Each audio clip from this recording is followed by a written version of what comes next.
Friends, welcome back to my channel. সবাই কেমন আছো? আশা করি খুব ভালো আছো। আমরাও ভালো আছি। আজকে একটা নতুন ব্লগে সবাইকে অনেক স্বাগত। তো এখন দেখো আমরা রেডি হয়ে নিয়েছি। আমি এই চুড়িদারটা পরেছি, মেয়ে ওই জামাটা পরেছে। যাচ্ছি হচ্ছে মেলায়, পয়লা বৈশাখের মেলা। আজ হচ্ছে সানডে, তো একটু দুজনে ঘুরে আসি। ওর বাবা যাবে না, মেয়ে ও আর আমি যাব। তো চলো বন্ধুরা, দেখতে থাকো। মেলায় গিয়ে তোমাদেরকে দেখাচ্ছি সব।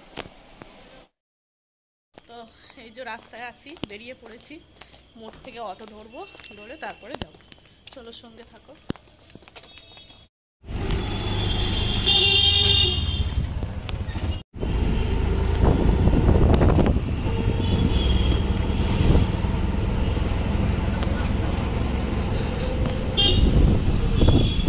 তো বন্ধুরা, চলে এসেছি মেলা। এটা হচ্ছে বিবেকনগর মেলায়। তো আমরা প্রতি বছরই একবার হলেও আসি, যেহেতু অনেকটা দূরে সেই কারণে একবারই আসি। তা না হলে ঘরের কাছাকাছি মেলা হলে একবার থেকে দুবার তো অন্তত আসতাম। তো যাই হোক, আর এদিকে দেখো প্রায় এক সপ্তাহ পর এসেছি। এক সপ্তাহের মাথায় এই মেলাটা 15-20 দিন থাকে। তো প্রথম সানডে আসিনি, মানে শনিবার মেলাটা বসেছে, তো পরে সানডেতে এসেছি। আর এদিকে দেখো মেলায় কত লোক। আসলে সানডে বলেই হয়তো এত ভিড়, কারণ সানডেতে প্রচুর ভিড় হয়। আর ওইদিকে কত বড় নাগরদোলা বসেছে দেখো, ওই কারেন্টের নাগরদোলা। সত্যি আমার খুব ভয় লাগে। তো মেয়ে বলছিল উঠবে, আমি উঠতে পারি না, কারণ আমার প্রচুর মাথা ঘোরে, সেই কারণে মেয়েকে তুলিনি। তো যাই হোক দেখো, এইদিকে হচ্ছে প্রত্যেকটা সাজের দোকান, জিনিসের দোকান। আমরা মেয়েরা মানে কিনি না কিনি, আগে প্রত্যেকটা দোকানে ঘুরে ঘুরে দেখি কোন জিনিসটা কীরকম। তো যাই হোক, কোনো দোকানে ঢুকি না ঢুকি আগে সাজের দোকানে তো ঢুকবো। যাই হোক, এইদিকে এসে দেখো ক্লিপগুলো দেখে নিচ্ছে, কারণ এই ক্লিপ হট করে আমার আজকেরই সকালেই ভেঙে গেছে। তো ভালোই হয়েছে, মেলায় এসেছি যখন একটা ক্লিপ নিয়েই নিলাম। ক্লিপ নিয়েছি আর মেয়ের দুটো জিনিস নিয়েছি। মেয়ের তো তোমরা দেখতেই পাবে কি নিয়েছি। এইদিকে দেখো ক্লিপগুলোর মধ্যে থেকে একটা নিলাম, মেয়ে আর নিল না। মেয়ে এই ক্রাঞ্চি যে গার্ডারগুলো আছে এগুলো খুব পছন্দ করে, ওর বাড়িতে 2-3টে আছে, তবুও নেবে। তো যাই হোক, এটা নিল। হাতে একটা ব্যান্ড। আর আমার তো সব থেকে পছন্দ মেলায় হচ্ছে কানের। মানে শুধু মেলা বলে না, যেখানেই কিনতে যাই না কেন আগে আমি একটা করে কানের নিই, কারণ শাড়ি ম্যাচিং, তারপরে হচ্ছে চুড়িদার ম্যাচিং করে আমি কানের বেশি পরি। তো এদিকে দেখো এই লালটা নিয়ে নিলাম, কারণ আমি রিসেন্ট একটা লাল রঙের শাড়ি কিনেছি, তো তার সাথে পরবো বলে নিয়েছি। আর এখানে দেখো কত সুন্দর সুন্দর কানের।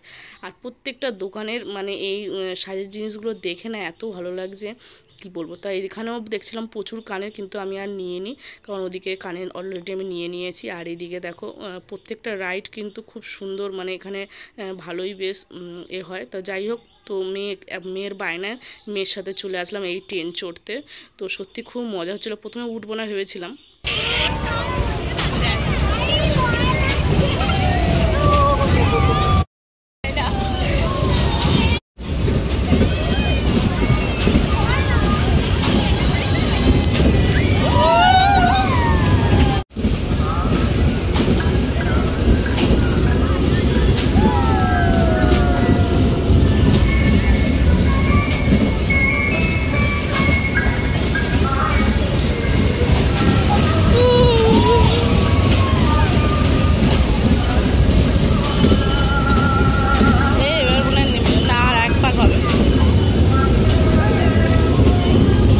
তো নেমে পড়েছি, কিন্তু সত্যি কথা বলতে প্রথমে ভেবেছিলাম উঠবো না, কিন্তু মেয়ের সাথে উঠে সত্যি খুব মজা হচ্ছিল।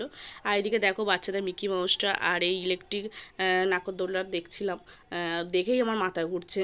তো আর কি উঠবো। যাই হোক চলো, ঘুরলাম, অনেকক্ষণ ধরে ঘুরলাম, তারপরে হচ্ছে চললাম, কিছু কেনাকাটি করলাম, তো খেতে তো হবেই। তো এদিকে চলে এসে দেখো দার্জিলিংয়ের মোমোর দোকানে। নামে দার্জিলিং, কিন্তু সত্যি কথা বলতে খাবারটা দার্জিলিং মতন ছিল না, তবে টেস্ট খুব একটা খারাপও ছিল না। 50 টাকা নিয়েছিল এক প্লেট। তো আমরা যেই খাবারই খেয়েছি কেন এক প্লেট করে নিয়েছিলাম, কারণ বেশি নিইনি, তাহলে দুজনে টেস্ট করতে পারবো সব খাবার। তো যাই হোক, আমাদের দুজনের যেটা ফেভারিট শুধু সেইটাই খেয়েছি। মেলায় আদার্স আমাদের খুব একটা কিছু ভালো লাগে না। যেরকম মোমোটা তো আমাদের প্রিয়, আমার মেয়ের সত্যি খুব প্রিয়। আর আরও তার সাথে নিয়েছিলাম পাপড়ি চাট। পাপড়ি চাটটাও আমাদের মেলা আসলে খেতেই হবে। তো যাই হোক, ওইদিকে মোমো খেয়ে নিয়েছি, নিয়ে এবার আরেকটু কিছুক্ষণ ঘুরলাম, ঘোরার পর চলে এসেছি পাপড়ি চাট নিতে। আর মেলায় ঢুকে এই দুটো জিনিসই আমরা বেশিরভাগ মেলাতেই খাই, আর আদার্স যেগুলো থাকে সেগুলো খাই না। তো এইদিকে পাপড়ি চাটটা কিন্তু খুব সুন্দর হয়েছিল। হয়তো দামটা একটু বেশি, কারণ মেলাতে একটু বেশি টাকাই নেয়, কিন্তু খেতে খুব সুন্দর ছিল। আর দাদাটা বানিয়েছিল খুব সুন্দর।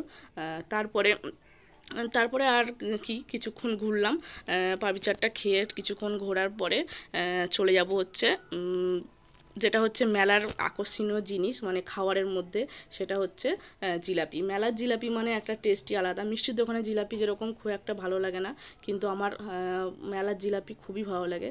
তো ওইদিকে দেখো, তারপরে এই পাপড়ি চাটটা খাওয়ার পরে চলে আসবো জিলাপি নিতে। আর জিলাপি নিয়ে তারপরে বেশিক্ষণ আর থাকবো না, তারপরে বেরিয়ে পড়বো হচ্ছে বাড়ির রওনা দেবো। কারণ অনেকটা সময় ধরেই আমরা ঘুরছিলাম, প্রায় দু ঘন্টা 2.5 ঘন্টা ধরেই আমরা এখানে এসেছি। তো যাই হোক, এরপরে চলো বেরিয়ে পড়বো। তো বাইরে বেরিয়ে, গেটের সামনে বেরিয়ে দেখি যে দুই সাইডে বাইরের দিকেও অনেক কিছু নিয়ে বসেছে। তো এখানে অনেক কিছুর মধ্যেই ঠাকুরগুলো দেখছিলাম, ভাবছিলাম যে ঠাকুরগুলো খুব সুন্দর, কিন্তু ঠাকুরগুলো যদি ফ্রেম থাকতো তো আমি একটা নিয়ে নিতাম। যাই হোক, পিকচার ছিল, তো আমি আবার নিয়ে গিয়ে কি করে বাঁধাবো আবার এইসবের জন্য আর নিলাম না। আর ফুলগুলো দেখো কত সুন্দর। তো যাই হোক বন্ধুরা, তো ব্লগটা এখানেই শেষ করে দিচ্ছি। ভালো লাগলে অবশ্যই লাইক, শেয়ার আর কমেন্ট করবে। বাই।